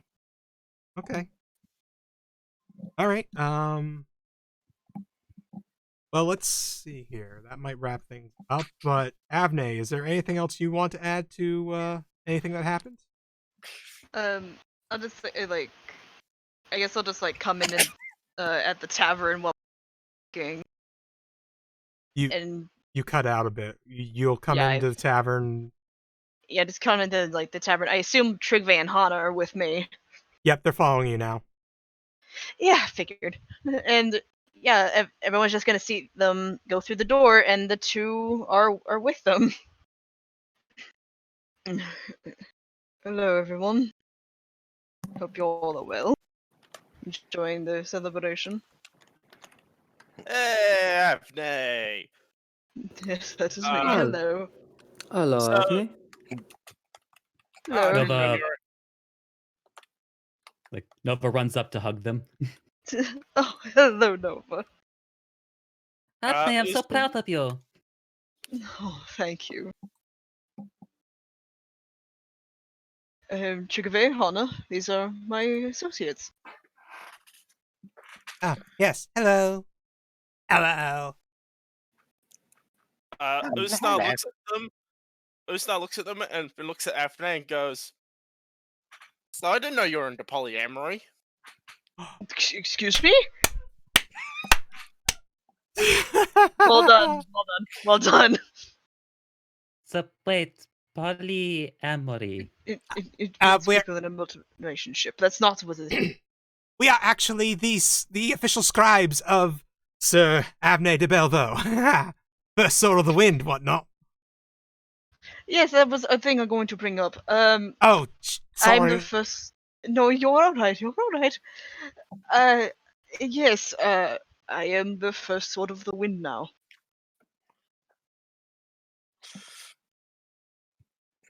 Wait, what? So what does that mean? If that's Would important? any of us know that title? Yes, that's Arkston's title. Wait, then what happened to Oxton? Is he okay? Yeah. Yes, he's fine. He retired. He's a practical joker. Okay. He's gonna come get it once we're all drunk, right? What? He's gonna come back and get the title. There's no way in hell he gave it to you. What is that supposed to mean? I slap Shax around the back of the head. I punch Uznar in the face. You're too And now, stupid. both of you! Fringo will put a shield in between the two of them. Come, sir. Okay, Avne. Just so we Yes. know that. So, was this done in private? Yes, but Trigve and Hana recorded the entire thing. Okay. Yep, it's was officially it in the done- book. Was it done at any place significant to both you, Axton or you? Significant to me. How significant? Very. Uh, Is at my father's grave. okay. See, Shax, not a prank. My father's, you don't my know father's Axton. tour. Well, today's just We know Arkston very double well. happy It was day. no prank. Exactly. What was But that, why Nova? would he Sorry. give? That just makes today a double happy day. I suppose it does, along with my, I guess it would be an early birthday present for me as well. It's almost your birthday. Oh no, I haven't found anything yet. Oh no, it's alright. You don't have to get me anything. How about I just give you a gift card for the local armory? Sure. I mean, the sentiment is appreciated, but again, you don't have to get me anything. Hana is writing furiously in the book while Trigve is holding the big book. Low-key just peering and seeing what they're writing. Nova is also high key peering over them. So, Hana has written, and then the Knoll promised a gift card for an armory. Do you had to go into the details? By the way, this is a completely new book. This is not the same book Oh. that Arkston was writing in, or had. Oh, good. They were writing in for Arkston. That one's been turned in. This is your book. Oh, good. Okay. Oh, so Wait. it's like they're writing your journal for you. I have a new journal too. I honestly don't know whether to be disturbed or honored. The red Wait, one wait. had a journal. okay, so one's recording everything we are saying right now, correct? Is summarizing it, yes. The Knoll was Hmm. asking if we recorded everything. Do you have to put in the details? Yeah, So- man. I'm afraid we do, sir. Do you have to say it out loud? They're just writing. Yes, Jacques. So Did you tell them about the time you ran towards a giant wall of fire? Ooh, I want to hear that one. No, you So will we were not. in Ben's. No. Oh, this happened in Bend? It did. That was when we first met you all. Yeah, it was. Avni, I have a birthday present for you. Forrest, Pat had a birthday present. Forrest just goes up and gives Avni a hug. On the hug bag. I'm very proud of you, Avni. Thank you. A It warm means a lot embrace to was me. shared. Hana! You Forrest just like over Avni's shoulder, just looks at him and says, "Do you really have to say it out loud?" It's his first day of being first sword of the wind. We have to record every moment for posterity, you know. Well, yes, but do you have to repeat it out loud? If that is how they work, then that's how Oh, they work. sorry, I didn't realize I was doing it again. Sorry, that's a bad habit of mine. Sorry, keep going. Like, You're alright, you're alright. from over Avni's shoulder while he can't see it, she just slowly like puts one finger to her lips and then just goes back to hugging Avni. Right. So I believe we're all here to celebrate, and Abday's got two things to celebrate, so we all have permission to get doubly hammered. Hammered, and guess what? If any of us black out, we have our new two friends to record the night shenanigans for us. Oh, I learned that word, hammered. Definition. Get Oh. incredibly intoxicated. Yeah, you are correct, Nova. You are correct. Rengis, Oh, yeah? do you have any lemon pound cake on you?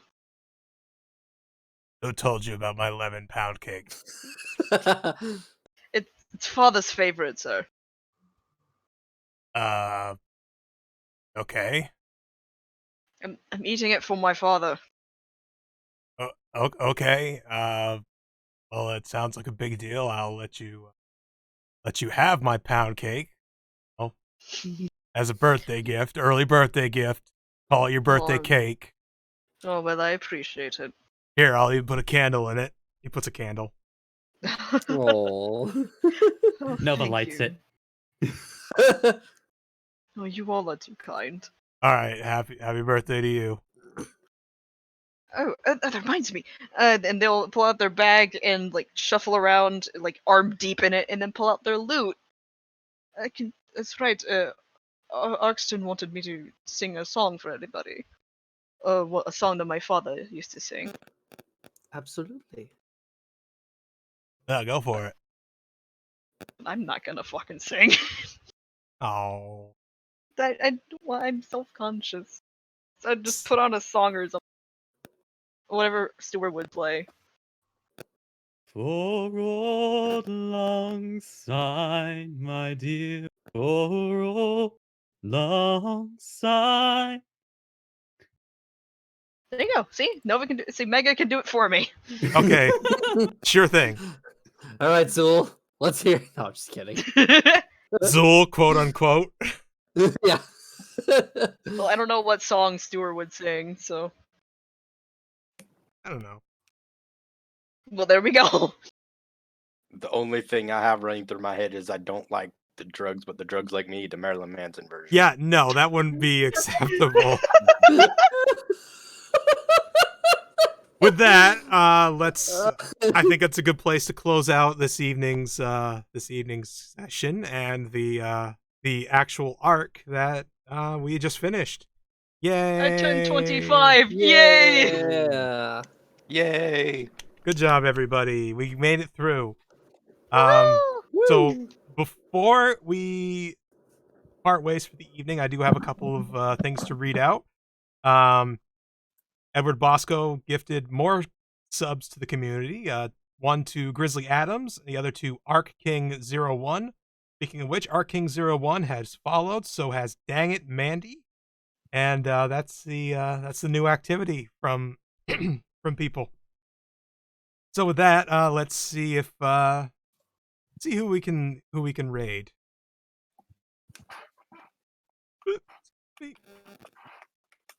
So sorry for not singing, but I'm not one for stage.